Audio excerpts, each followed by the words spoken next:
the edges, but she wiped dampness from her eyes. "Hi, Graham." "Hello, sweetie." She sniffled. "We never know when you'll pop into town. I like for my visits to be surprises." "They always are." Chicken Boy stood beside us, watching. I handed him a tip, and he lumbered off. Kat's hand brushed russet hair off her face, and I noticed that even with no makeup, her cheekbones stood out like her daddy's. Her nose remained slim like her mom's. She had forest green eyes and had sprung up much taller than my 5 feet 2 inches. Her once budding curves now blossomed beneath a blue shirt and navy slacks. My grandchild had grown into a slender young woman, one with striking beauty. "It's always great to see you, Graham, and that was really sweet." She nodded to indicate the boy heading for his truck. "But I doubt if I'll be graduating near the top of my class." My stomach clenched. How could things have changed so much so soon? "Come on in," Kat said. She led the way through the living room that appeared dark, even with sunlight falling through lace curtains. Her tennis shoes squeaked on the polished wooden floor, and my mules made a sucking noise through the space that still felt like a shrine. Framed pictures of the dead lined the walls and tops of shiny tables, strangling life from the room. Each picture showed my daughter-in-law, Nancy, excited about life. She had been dead 2 years. I lifted a snapshot of her on a swing in a playground. She always looked so happy. Kat nodded, her face somber. We walked off to the kitchen filled with the scent of roasting meat. "Sit down, Graham. I'll just be a minute." She opened the broom closet door, and I sat at the table.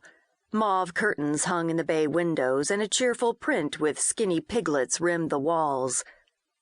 At least the kitchen retained Nancy's spirit. She'd had a knack for lifting people's moods. Her laughter was a salve for my son. She created a nurturing life for Kat. But Nancy needed a new heart, and nobody had died in time to give her one. She would have wanted Kat laughing now. A squat ceramic pig with a smirk sat in the center of the table. I lifted his head and grabbed a cookie. Homemade chocolate chip, and still slightly warm. I shut my eyes and savored warm, melting chocolate, the experience involuntarily making me think of Gil Thurman. He'd often baked these after we had a tumble in bed, his special treat to say, "Love you, Cealie." I shrugged away thoughts of him and watched Kat. "When the doorbell rang, I dropped the salt," she said. Using a broom and a dustpan, she attacked the spilled salt and its box on the floor. Before I could offer to help, she scooped up the mess and put everything away. Steam bubbled from pot covers on the stove, and Kat scurried to lower the heat. She yanked covers from the pots, releasing aromas that made my stomach growl. "The water almost boiled out of the potatoes I planned on mashing." She was cooking real mashed potatoes. No wonder she'd been so upset. Kat tried to do everything, and she did it perfectly. "Come, sit and relax," I said, recalling a major lesson I'd learned from maturity. The constant attempt for perfection caused stress. Learning life's lessons was one of the few positives I'd gleaned from aging. Kat settled beside me, and I said, "What happened? Your grades were always terrific." Her gaze shifted to the table. "A problem just changed everything." "Problem?